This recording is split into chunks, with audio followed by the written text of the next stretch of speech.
తో కొన్ని లక్షల మంది మహిళల జీవితాలు బాగుపడ్డాయని చంద్రబాబు అన్నారు. ప్రజల మంచి మనసు కారణంగానే తాను కుప్పం వస్తే ఆనందం కలుగుతుందని తెలిపారు.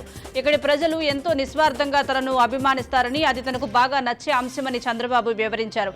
అందుకే తాను కుప్పం వస్తే బాగా ఛార్జింగ్ అవుతానని, ఇతర ప్రాంతాలకు వెళ్లినప్పుడు ఆ శక్తి తనకు ఉపయోగపడుతుందని తెలిపారు.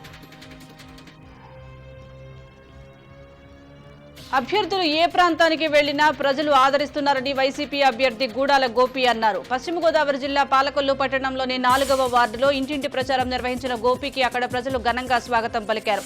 ఈ సందర్భంగా మళ్లీ అధికారంలోకి వచ్చేది వైసీపీనే అని ధీమా వ్యక్తం చేశారు. కాగా నియోజకవర్గంలో గూడాల గోపి సతీమణి కుమారుడు సాయి ప్రచారం నిర్వహించారు. ప్రకాశం జిల్లా గిద్దలూరులో వైసీపీకి భారీ షాక్ తగిలింది. ఆ పార్టీకి చెందిన కంబం జడ్పీటీసీ జ్యోతి, అర్ధవీడు ఎంపీపీ వెంకట్రావు, తురిమేళ్ల సర్పంచ్ సుభద్ర, మాగుటూరు సర్పంచ్ ఈశ్వరి భాయిలు కుటుంబాలతో పాటు 500 మంది కార్యకర్తలు టీడీపీ కండువా కప్పుకున్నారు. వారికి స్థానిక టీడీపీ ఇన్ఛార్జ్ ముత్తుమళ్ల అశోక్ రెడ్డి కండువా కప్పి పార్టీలోకి ఆహ్వానించారు. కొంతకాలంగా గిద్దలూరు టీడీపీలోకి వలసల జోరు ఊపందుకుంది. అయితే వీరంతా రానున్న ఎన్నికల్లో అశోక్ రెడ్డి గెలుపుకు కృషి చేస్తామని తెలిపారు.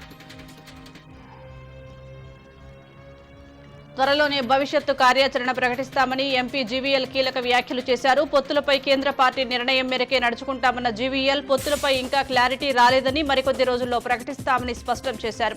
అసెంబ్లీ ఎన్నికల్లో బీజేపీ బలాన్ని గ్రామస్థాయిలోకి తీసుకువెళ్లేందుకు కృషి చేస్తున్నామని, పార్టీ పటిష్టానికి ఇతర పార్టీలతో సంబంధం లేదని, దేశంలో 404 సీట్లతో మూడోసారి కేంద్రంలో బీజేపీ సర్కార్ వస్తుందని ధీమా వ్యక్తం చేశారు.